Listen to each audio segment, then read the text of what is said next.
Majority of small business owners have no clue what gross profit even means or how to calculate overhead, like what's included in overhead and what's not included in overhead.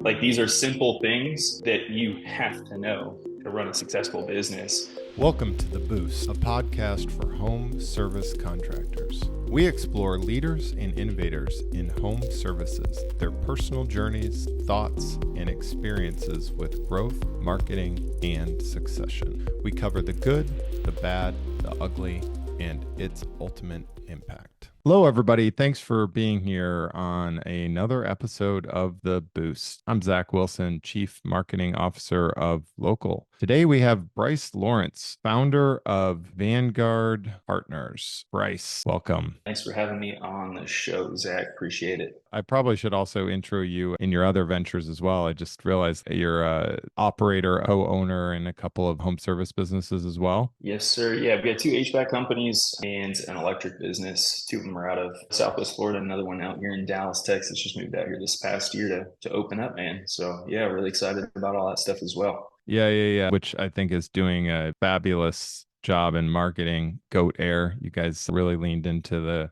goat thing, which you told me in our pre-call. I guess goats are everywhere on Argyle, northern Dallas. Yeah, man. Absolutely. I mean, it's Texas. There's goats all over the place. You say that like we should all know that, but I'm with you. I'm from the north. I did not know that when you told me that, but I love it. I think it's a great sort of homage to your service area and where you're actually serving customers. So I think it's great. Appreciate that, man. Yeah. And what they say about Texas is true. Everything is actually bigger out here. Love this place, man. Just being a northerner, I will come clean and tell everybody that listens to this, which I know I've got a lot of people down there, that my prejudices and biases about Texas definitely were a thing. I grew up in the northern Midwest. I lived in Michigan, Illinois, and Ohio for most of my life now. And I just didn't know what I didn't know. I'd been to Austin a couple times in the last couple of years, Dallas growing, Houston growing, and serving more clients down there. Gotten down there a lot more. And it is big. Everything is definitely big. I agree. It's cool. It's different. You described it really well. You're up in Argyle, and 1 minute you're in a new subdivision, and then a few miles up the road you're in a very traditional ranch with longhorns all over the place and horses and people riding and doing cowboy stuff. Can't even put it into words. I wouldn't say Austin is a great representation of the majority of the state, but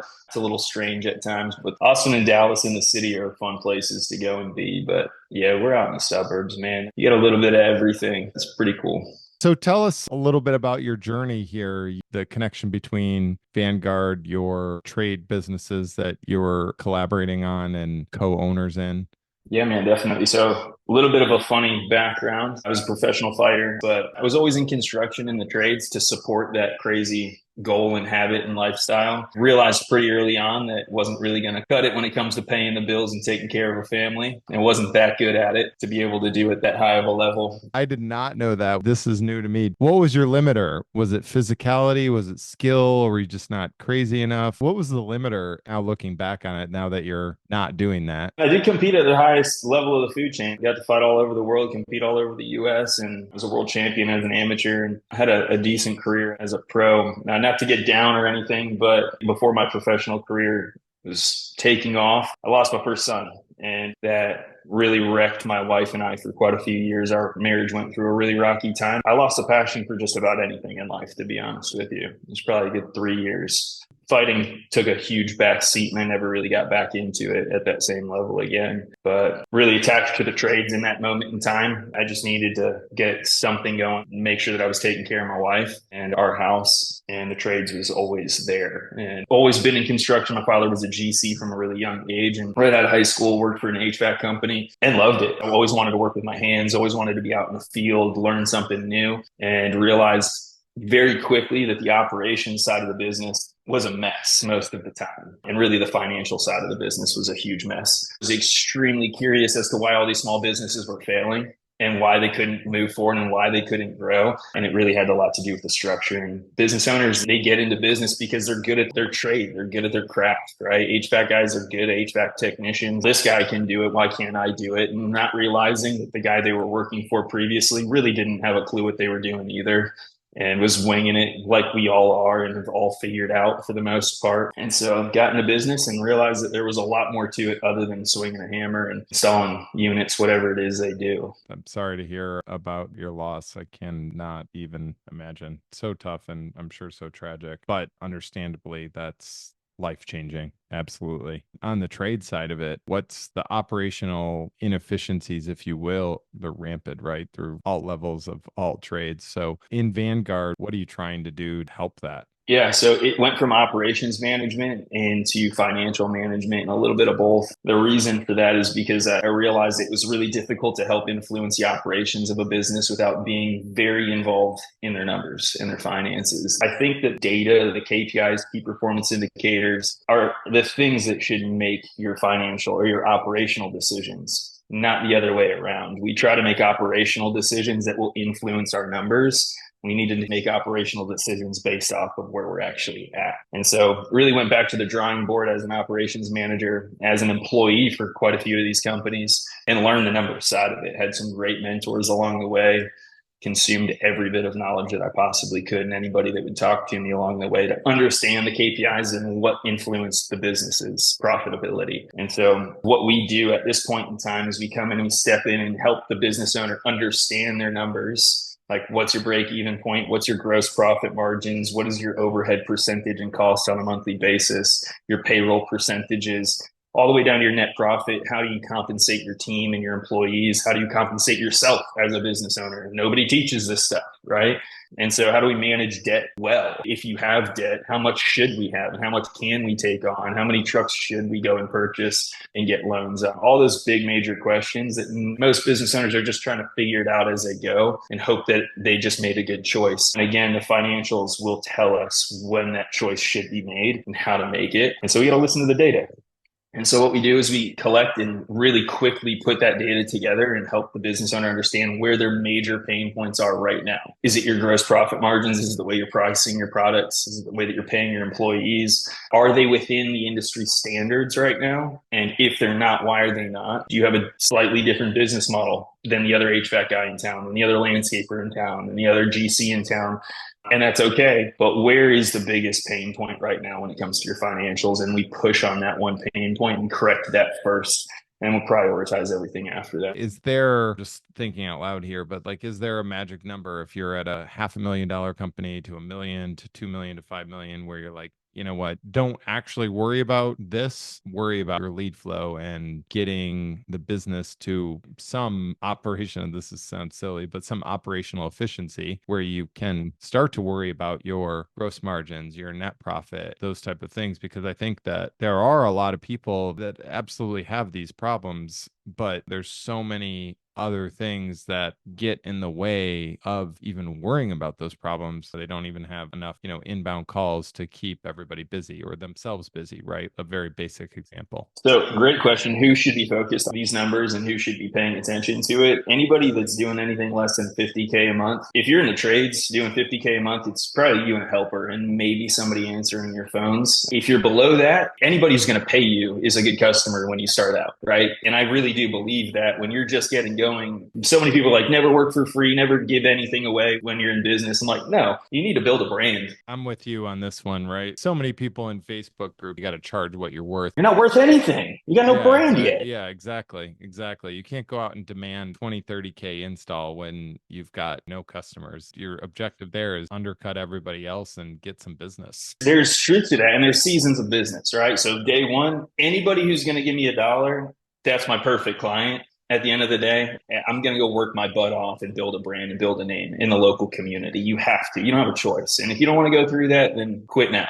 Go do something else. But the moment that you cross that $50,000 line, like, yeah, you're not charging $20,000 for a new system. And again, whatever industry you're in, you're not charging premium prices. Even in your first couple of years, you haven't built the brand and ability to charge that kind of money. You don't have hundreds or thousands of 5-star reviews all over the place. and a community that loves you. And so you can't charge that type of a premium. There is a time and a place for it. For example, GoDare is 4 months into business right now. I'm not charging that type of a premium, but I am charging what we're worth at the end of the day. And we are worth somewhere around a 50% profit margin. And we can talk more about that later down the road and when to increase those numbers. But a lot goes into your cost. How much does it cost you to produce this product and this service? But here's the big thing. If you're a company that's doing a penny over 50,000 somewhere in that margin, you better know your numbers, because if you build it wrong, you're going to have to start back over again. You're probably going to have to get rid of a lot of staff and relearn this stuff as you go. A lot of clients that we work with are getting close to that 8, 10, $15 million mark, and their margins aren't good. And they actually built a company and an infrastructure around margins that they weren't even aware that they were building. And now their overhead or their payroll for their overhead staff is crossing the 20% mark, and it should be somewhere around 10 to 12. And it's not like you're going to cut everybody's pay at $15 million annually. Like, hey, I'm paying everybody too much and I didn't realize that I messed up. Now I have to cut everybody. No, you're going to have to change your staff over most likely. So you're building problems for a long period of time if you don't build it right from the start. It's a lot easier to learn these numbers up front, and it'll scale things a lot quicker if you do know them. So going back to the GOAT example of you're starting off and you're targeting 50% gross margin, right?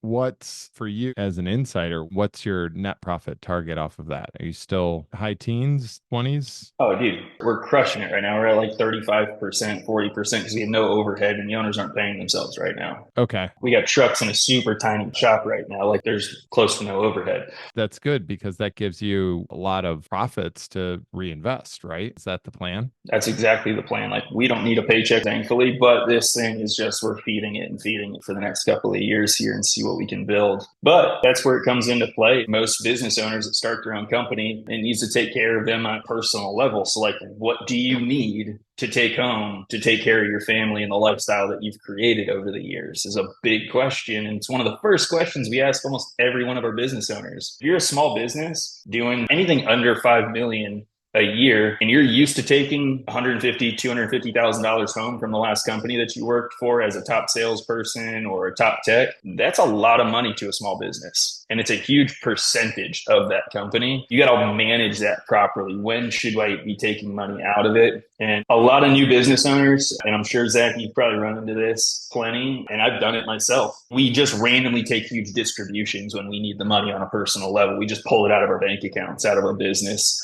to go pay our personal stuff, and it destroys our business. In your example, once you're getting a little too loose, if you will, behind the scenes in terms of your books, maybe throwing in your car payments and things like that a lot earlier than you need to, I think that makes a lot of sense. And it's challenging too. It just depends on where and when you start your business, right? If you're later in life, and like you said, you've already got a home, you've got a family, you have liabilities, right? Those are important. Whereas if you're on the younger side, no family, no kids, potentially no mortgage, crappy car, all those things, you're accustomed to a less luxurious lifestyle, right? So it just allows you to do a lot more in your business and reinvest in your business and pay yourself less. I love it. I think it's great to think that way. When you're meeting with your clients and working with your clients that are looking to improve and fix their books and quote unquote know their numbers, what's one of the most common things that you hear and or see once you get in there? And this is the most frequent problem that we have with people's, If I could kind of reframe the question a little bit, what we focus on stepping into a new client is their net profit margins. And here's the thing, statistically across the US, small businesses make less than 6% net profits annually. Okay. So just knowing that number right off the bat, and that's even high with a lot of the trade companies that I work with. And it doesn't matter the size either. This is from startup to medium to large size business. That 6% number rings true. And that's a terrifying thing. If you're only making 6% bottom line and you got any mistakes, any major catastrophes take place, it's not if, it's just when, like things happen, right? And you're going to have to cover the cost of it. What we focus on stepping into a new business is increasing the bottom line profit percentage at 6%, getting it closer to the 15% mark. And the reason this is so simple, and hear me out, yeah, it's not simple to increase by 10, 15% bottom line. You take a couple percent, 2 or 3 points from your COGS, 2 or 3 points from payroll, 2 or 3 points from operating expenses, and now you just made up 9% on your bottom line by making some small changes across the board and managing your dollars a little bit better than you usually do, and telling your money where to go on a monthly basis and how we're going to manage it. You can find that extra 10% pretty damn quickly. But if we don't manage every single dollar and tell it where to go, again, as a business owner, I'm sure you've seen this, they just disappear, right? Like, where the heck did all my money go? Well, you weren't managing it like you manage your team. Like, you need to manage your money and your dollars the way that you manage an employee and tell it exactly where to go, have processes to move it, have processes to pay bills, processes to receive money, processes for absolutely everything inside of your financial world. If you put simple things in place to manage your dollars, it puts guardrails on it so that we know where it's at all the time and why it's in those accounts and why it's moving around the way it is. And you can find that extra 10% pretty damn quickly. Most of us, we say yes and we spend it and we spend it and we spend it to try and make more. And so we put some guardrails immediately around the finances. I think there's two numbers every business owner should know is their gross profit margins, their COGS costs, and what's left over after, and then their overhead costs. And if you don't know those two numbers, it's really difficult to become profitable, really difficult to price your products properly. Most of us who know how to price products are pricing them off over our gross costs. So field labor and material costs, and trying to figure out how to get a gross profit that looks healthy based off of those costs, not all over overhead and internal payroll and staff costs. And so there's just some basic numbers that you have to understand to increase your bottom line. You just have to. And again, majority of small business owners have no clue what gross profit even means or how to calculate overhead, like what's included in overhead and what's not included in overhead. Like, these are simple things that you have to know to run a successful business that's not terrifying to run because cash is so thin all the time. And that's what I think improves businesses' bottom lines, is just the business owner having a good idea and pulse on those numbers. So what's an example of something that people think that is overhead that isn't overhead? Yeah. So, like, what type of payroll should be under your operating expenses and what type of payroll is actually a COG, right? So a lot of the time, business owners have a hard time. Like, there's quite a few different types of payroll. So your overhead staff, like a CSR answering the phones, is administrative overhead staff, right? And here's the big problem is most people's accountants don't separate payroll out into multiple chart of accounts. They just put it all under one on your P&L. You see payroll that shows up under OPEX, under an operating expense, when the majority of your payroll is actually field labor, your installers out doing the work, right? Your guys that are actually producing the service and the product. That's COGS labor, and it should be a part of your cost of goods sold along with your materials. And so when I say 50% gross profit, what I'm saying, if we have a job for $10,000 that we sell for $10,000, my field labor and my material to install that job, my cost to complete that specific job is going to cost me around 5,000. That's COGS, right? And I'll use different numbers so that they make more sense. 10,000 top line. If I've got 40%, $4,000 in this scenario that's going towards field labor and my materials, that's 40% COGS, which leaves me with a 60% gross profit. That 60% and 40%, I have to know those two numbers to run my business well and make decisions on how to price my services, how to pay my field labor. If I know that my total COGS is 50% and my materials cost me 25, I got 25 left over to pay my guys. And the moment, if I'm paying them on hourly or salary, then they run past that 50%, I'm losing money. It helps us make operational decisions in how we're going to pay, how much we can afford to pay. Can I afford to pay my guys the best in town, or can I not? And so, like, that's where knowing your numbers actually makes a difference. In the interest of total clarity, COG is Cost of goods. Yes, sir. Yeah. Not a wheel, COG. Not everybody knows that acronym. So he's talking about cost of goods sold. That is really interesting in terms of your cogs and how you're separating field labor, or in this instance, it's just install labor, right? No, it's the service labor. It's the labor to do the job, right? And some people include sales too. The labor to do those service calls would also fall into that as well. Yeah, Oh, okay. I thought absolutely. your use case was just installs. Sorry. So it depends on the business. Some of them have really heavy install departments. And if we're talking about HVAC or plumbing or electric companies right now, most of these guys know the difference between install and service, right? Most of them also just put it as one chart of accounts. All of that money is the cost of that labor. They see it on one line. There's no separation. So that's another thing that we do as well. Like, is your install department floating your service department right now? Do you know the difference of what the costs are on service compared to install? And what your income is service compared to install.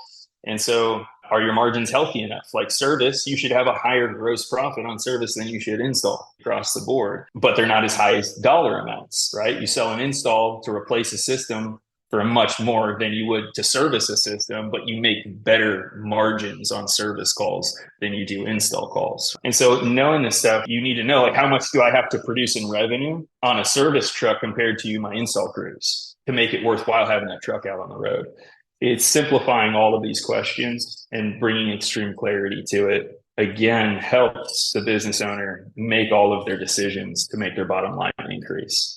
So in this scenario where your service department shouldn't be floating your install and your install shouldn't be floating your service, can you give the listeners an idea of what they should target for those departments in terms of gross profit? All things are not equal. Let's just know that for sure. But in law of averages and general circumstances, what do you look for if you're reviewing a P&L at a glance and see these items are already broken down, right, correctly, as you just illuminated us to how they should be done? What would you look for and say, okay, yeah, your service department is healthy, your install department is healthy because they are at X is a great question. And this is a very general answer. A brand new company compared to one that's a few years in compared to something that's extremely developed in the industry. And then you got to take into consideration your market as well and the brand that you've put out. Are we known for being the cheapest guy in town? And that's how we built this massive company, or are we known for doing extremely quality work? But the general numbers for install, and again, super general, 50% gross margins are a good place. 45 to 50% gross margins. Profit is where you should be shooting for install, and for service, somewhere around 65%. Your labor to sell and install a service line item should be somewhere around 20% plus materials at another 15. And so all the way from 65 to 75% on service for sure. And it depends on what it is. If you're doing a capacitor, you're going to make a heck of a lot more money on a capacitor than you are on doing a replacement for a freon or a line break, whatever it is. You got a lot more labor involved in that stuff. So you got to know all of your different line items and services and products are going to have different profit margins on them as well. That you can't just throw a general number on everything. Let's brainstorm this capacitor problem that's rampant in terms of customer feedback. Yeah, If you know what yeah. I'm talking Let's do about. it. I was reviewing something the other day and I saw one of our clients, the 1-star review, classic response. It read exactly like they came out really fast. Everything was great. They replaced the capacitor. They charged me, whatever, $900 for the service call. Turns out could have gotten this part at Walmart for $35. Okay, here is my idea, everybody. Stop putting your pricing on capacitors at whatever, $600, and just create some sub items for this. Like, the capacitor is $150, and we got to break this up differently because there are so many bad reviews on replacing capacitor. I get it. We just explained it here. Bryce just explained it here. Got to shoot for that 65, 75% gross profit. We all get it, but it's a simple change in terms of how you invoice this and show this customer how this is done. So just talk us through the sequencing here.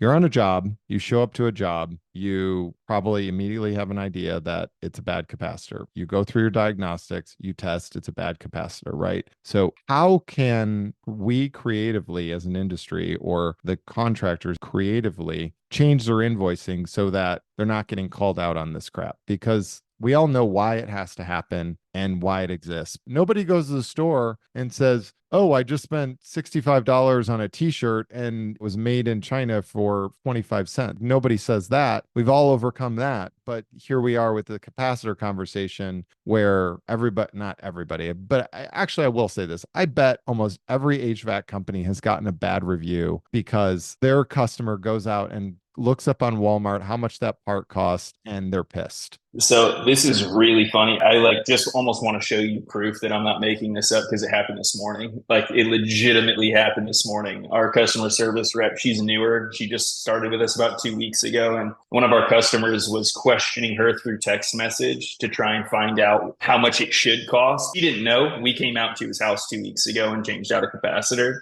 And so he's like coming in the back door trying to like, oh, well, how much, what does it include? And what's the labor and material breakdown on the capacitor and all that stuff. So it just happened this morning. And he had a problem because he went and found out that it was 13 bucks that he could have bought it for. We charged him 185, which is actually extremely cheap in the market. What was my example? 150? I said 150. Yeah. Yeah. Most people are Yeah. charging $300, $400. 300-400 bucks, and you hear people all the way up to 650, 700. These guys out in California and stuff, and great, awesome, right? Listen, I don't really believe that it's a problem with your invoicing, and we're obviously getting into a totally different conversation right now, but it's totally fine, and people love this stuff anyway. So, in my opinion, it's the salesperson. It's their job to build value on the call and slow it down. Like they're not taking enough time building value and building a relationship with the customer because the customer didn't feel comfortable enough to question your price in person and instead went behind you, had you install it and put a review online. Like that means that the salesperson wasn't professional enough in building rapport with the client and actually building the relationship to where they could have that type of a conversation. And so, in my opinion, the salesperson didn't do their job very well if they didn't justify the price or the value that they added by educating them on everything else that was going on with the system. Here's all the other stuff that we went through and what we inspected with your entire system, took pictures of the entire process. That builds value. I 100% agree. But again, you can still do that and fail because let's just create a scenario. This is not me, but I'm working from home person. The AC goes out, whatever. The tech comes out. It turns out it's a capacitor, does the repair, fixes it, invoices us.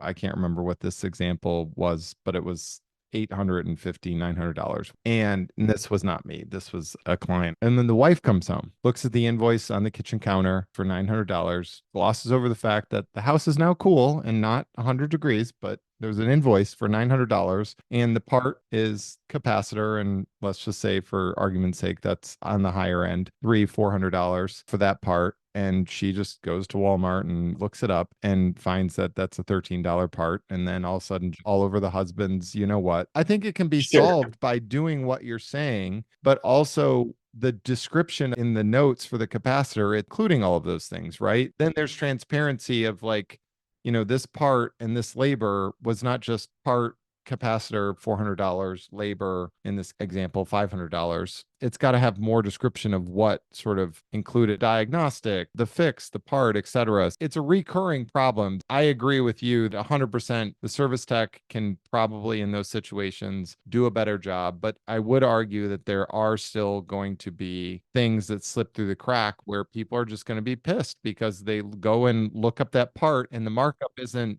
20%. It's not 30%, it's 1,000%, right? That just inflames people. And this review that I was talking about was this company is price gouging. And they are absolutely not doing that. They're not making anywhere near as much as the homeowner thinks that they are. They got to pay for their No. truck insurance, all this stuff. But how do you propose it to the customer? This is what my take on it is. Yeah, you got to have the description that's laid out, 1 year parts and labor warranty, all that stuff that's in there as well, and explaining it. But even if you break it up on the invoice and it shows parts were X amount, like let's say 50 bucks. Okay. Maybe that's a reasonable number in the homeowner's mind. We charged you $50 for the part. Now, here's the problem. No warranty. Even if we want to break that up, is another 50 bucks. You got a $400 piece on there. You're putting the labor on there for $300 somewhere, and they're going to have a problem because it took you 5 minutes to do it. No matter how we write the invoice, it's the same problem. The homeowner's going to be like, $300 for 5 minutes of labor. What are you talking about? Yeah. So there's nothing you can do about it. You got to be better at selling it. And here's the thing, 250 $300, you hear that, or even just a little bit of it, it's your job to dig into that little face that they just gave you and help justify the price that you're giving and build more value. Like, listen, man, I totally understand. That's a lot of money. We're getting your HVAC system back up and running today. I've got the part on my truck ready for you right now with my fully stocked truck. We've got X, Y, and Z we got to pay for as well. It takes and it costs a lot of money to keep my phones answered around the clock so that we could get out here today. Did my CSR provide a really good customer service experience for you when they answered the phone? They did. I'm so glad to hear that. I got my truck, my clean truck. It's insured, licensed, out here taking care of you. It's endless. The example that always inflames me is the mechanic, right? It's the same thing.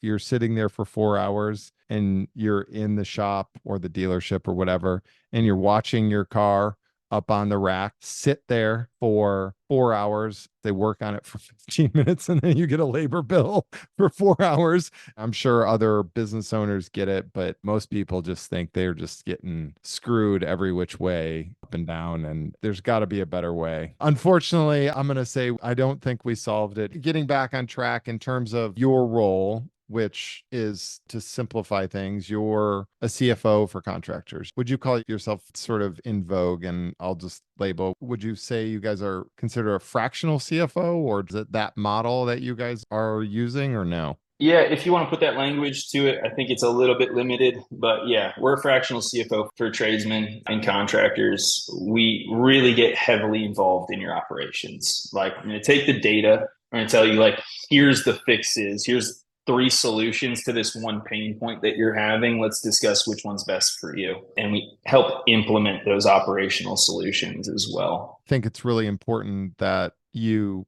have that background to understand how to, number one, the financial side of it, which is extremely important, but number two, the operational impact of those things and the operational levers that you need to actually pull to make those things happen with those financial decisions. So I got to believe that working with a CFO or fractional CFO for contractors that has the experience and the background is paramount in these situations and understands the back office and the actual trades and operational needs that exist. So where I was going with that was actually, do people bring you in with the idea of, hey, Bryce, we're operating at a 7% profit right now. I'm aging. I'm getting closer to retirement and I want to get this business as healthy and profitable as humanly possible to sell. Definitely. We do help with quite a few companies. We actually just got another client a couple weeks ago that's trying to prepare to sell in the next 24 months. What is often way more of the clientele that come to us when it comes to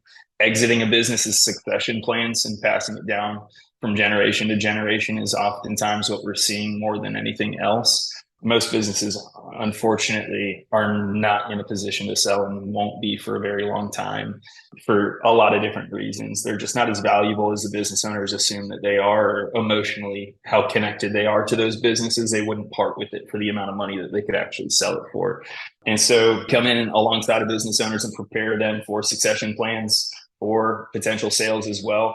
And that's definitely something that we do on a regular basis. And it's optimizing your EBITDA, which is your operating income, plus quite a few other things. We don't need to get into the exact terms unless you want to, but we're optimizing businesses' ability to generate cash after everything is paid is what you're really trying to do when you're preparing a business for sale. I mean, that's EBITDA. Exactly what it is. Great way to explain it. I'm going to get on a high horse here because I'm very fixated on this lately. I think there's this misconception in the market that if you want to do some sort of family succession, that you can't sell your business for what it's worth. Does that make sense? So people conflate family succession with giving. And this is a common thing, so that the psychology then changes and says, okay, well, if I want to get what my business is worth, I have to sell it to my crosstown rival or someone in market, or go to the private markets, private equity, and sell it to them to get top dollar. And I'm sure you'll agree with me. I don't want to put words into your mouth, but I'm going to. If you're planning a succession to a family member, you can absolutely get exactly what private markets will pay for that. There's no reason that you shouldn't. If you want to give your kin or your whoever's buying the business, give it to them.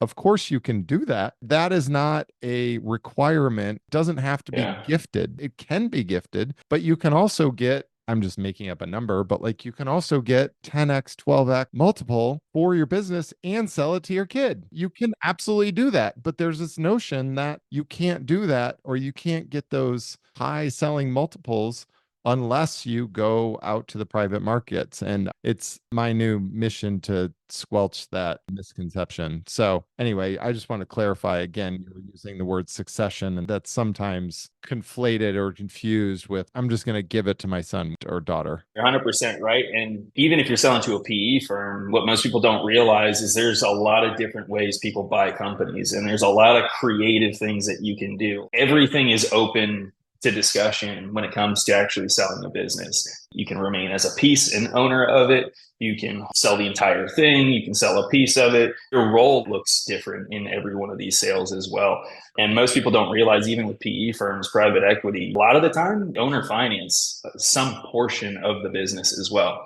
And so it's not like somebody's just going to stroke you a check in most situations. That's actually very far from the average deal where somebody's just, hey, here's a bunch of money. See you later. We're taking it over tomorrow. Right. And you get to go home and never work in it again. Like, no, most PE firms, they're going to owner finance a portion of it at least, give you maybe a big chunk of money. Depends on the business as well and how much risk they're willing to take on. And you're going to have to probably work in it for 2 to 3 years on top of Right. that and Right. stick around. Which is a good call out. If you're ready to sell your business, make sure you're starting to think about it 5 years yeah, out. yeah. Years and days before you actually never want to work again. I've actually talked to exactly one person. We've talked to a lot of people on this podcast that got the deal that you just said, which was sell it and be done with it and never have to do another thing. That was one person out of a lot of people. I got to believe that you're probably taking a little bit of a hit in terms of what you could profit, in terms of what your proceeds could be when you're doing that. And they're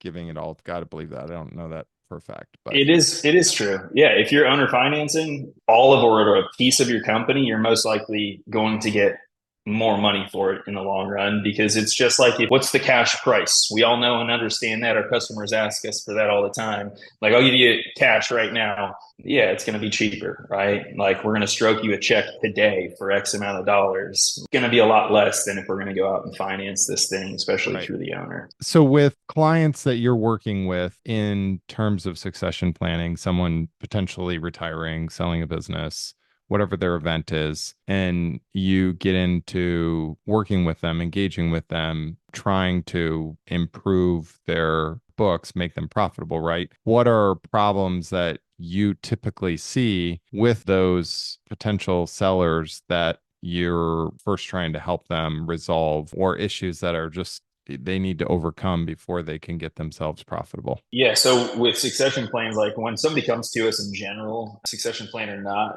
it's analysis paralysis, right? Is most of the time the biggest problem. Their accountants, CPAs, bookkeepers, they'll send them their financial reports on a monthly basis. If they're halfway decent accountants, they might send them by the 10th of the month for last month, right?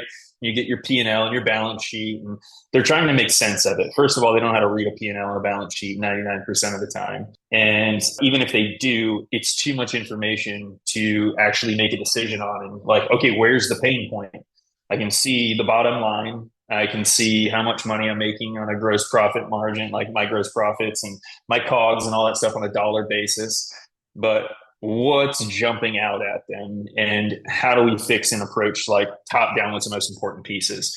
And so my job is to go in there and inspect their numbers and find out where the biggest return on investment of their time is going to be. Like, this is the number that we've got to focus on. And the numbers that generally jump out, this isn't for every business, but the ones that are usually the biggest pain points is labor.